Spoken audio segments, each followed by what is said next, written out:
we have a serious problem in the black community with business growth and entrepreneurship, and we've got to tackle it.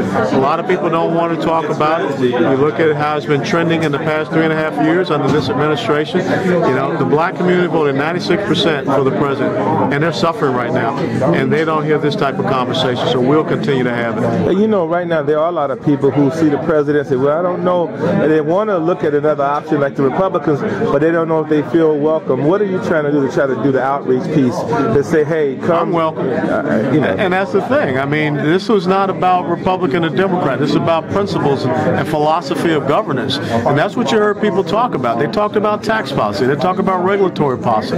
They talked about access to capital. They talked about the adverse effects of Dodd-Frank having on small community banks. It's the lending mechanism to our small businesses. So that's what you heard. You heard Art Laffer, you know, Reagan's economic advisor, talking about enterprise zones, which is something he developed with Jack Kemp. So you heard issues, you heard recommendations, you heard solutions. Now we just got to go back and make sure we can try to implement it. There's no way we compete against a growing middle class in India, a growing middle class in China.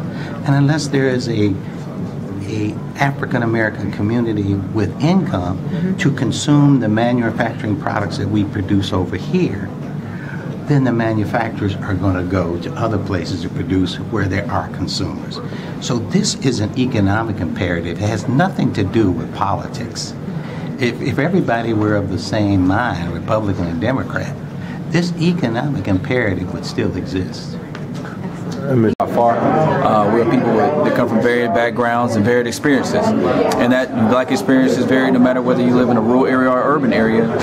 You know, I represent a district where we only are 15% African American, so I have to take all races of people into consideration when I govern, and I do that. So, you know, some of the comments I heard from some folks about more race-based legislation, I don't think was appropriate. I think that's an America that is long gone, and I'm glad. We're in this phase of our life of our country where, you know, everyone's born equal, and hopefully you don't need a set of laws for black folks, a set of laws for white folks, a set of laws for brown folks. We all can look at the Constitution and let that govern how we protect freedom for all our citizens.